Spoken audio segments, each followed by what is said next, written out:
I would like just to discuss here the two presentations from ESMO 2019, which will be practice changing.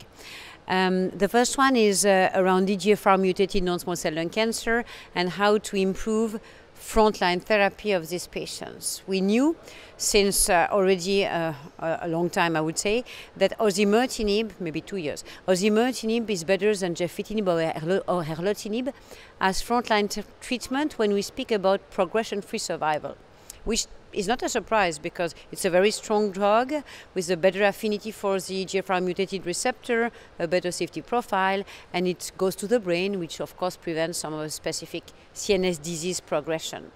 But the main question we have in the field of targeted therapy is, are we reaching a point where these strategies might improve survival?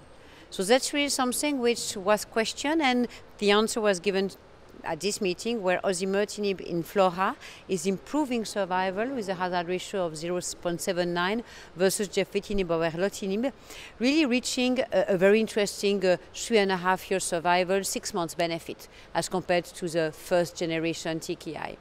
But I think more than that, it's quite important to imagine why osimertinib has to be given frontline beyond these pure numbers. Of course, the debate is in the community. Could you sequence giving gefitinib, erlotinib, and osimertinib afterwards? So the answer is probably not. First of all, because the numbers, even if you had to addition A plus B, is probably the PFS as well as the OS would be shorter than if you give osimertinib frontline. But this is difficult calculation to do. But the important points are, osimertinib, if you give it after erlotinib or gefitinib, would only be given in a small proportion of patients.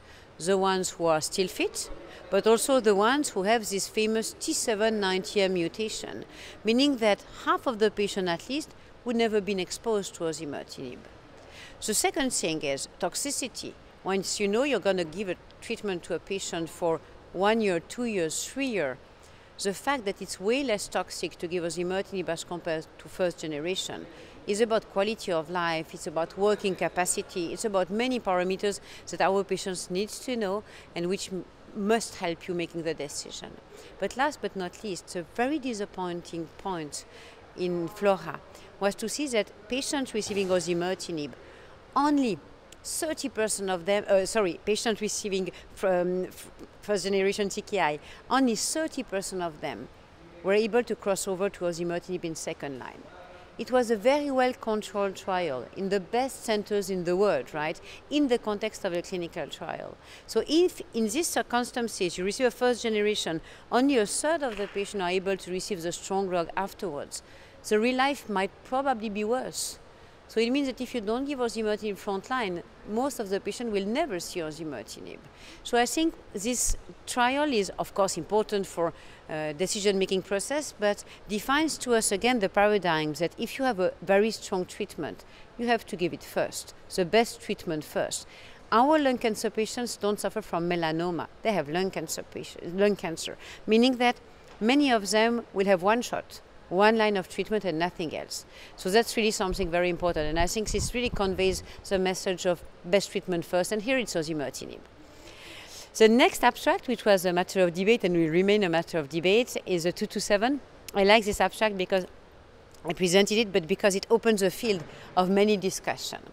And it also shows us how much we are still ignorant using immunotherapy across all disease entities in oncology. But this is a nice trial trying to offer chemo-free opportunities for patients with metastatic non-small cell lung cancer. At the time being, we have the opportunity to give chemo-IO to all, or pembrolizumab to high PD-L1, but it's difficult, therefore, to get rid of chemo for the majority of patients. 227 offers ipi-nivo in patients, and EP is low dose, by the way, 1 milligram per kilogram every 6 weeks, to all patients, but the trial was designed to look at survival against chemo in positive PD-L1.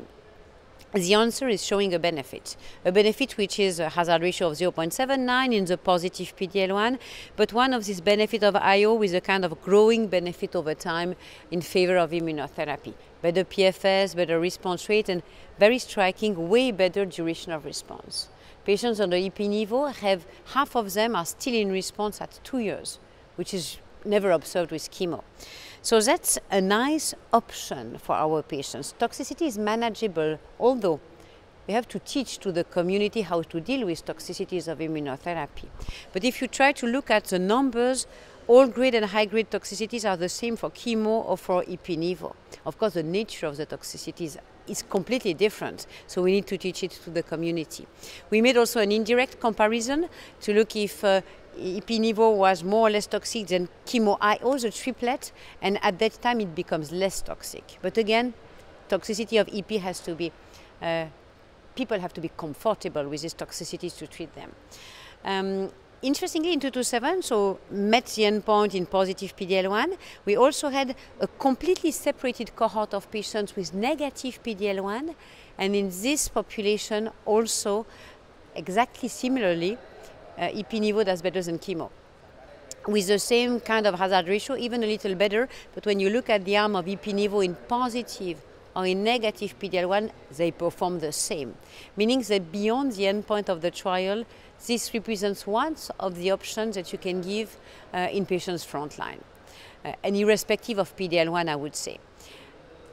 The debate is not to know who is right or wrong. It means we can spend hours telling I prefer chemo-IO. The idea is just we're very lucky that we have many treatment options now.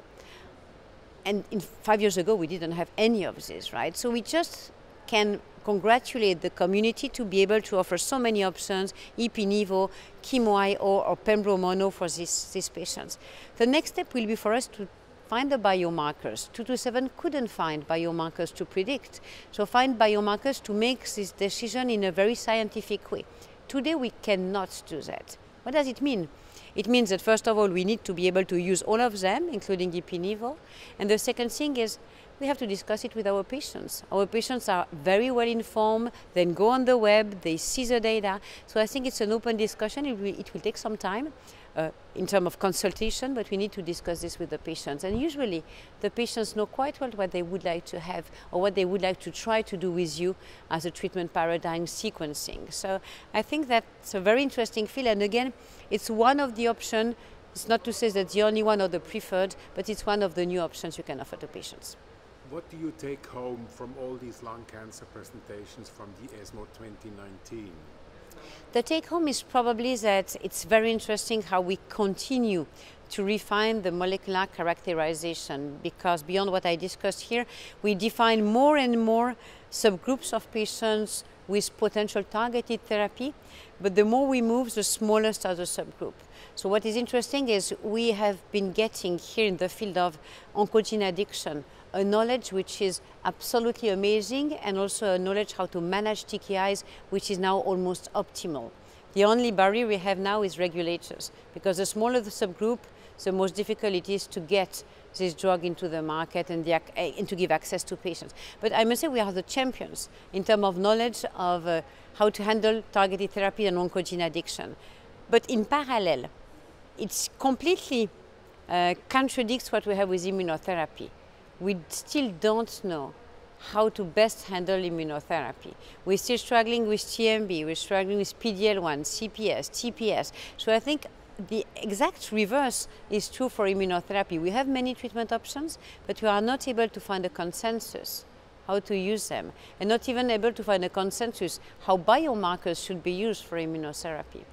The US people can use pembrolizumab in all positive PD-L1 patients, so they have another landscape, another market. So I think it's just a question of time. The targeted therapy started in 2005, so maybe we just need 10 more years, because Nivo was 2015. So maybe in 10 years from now we will be here and say, well, now we have a new problem, which is not immunotherapy and not oncogene addiction. But I think now we just, all of this data here about immuno was about opening very nice questions, but we need to find the answers.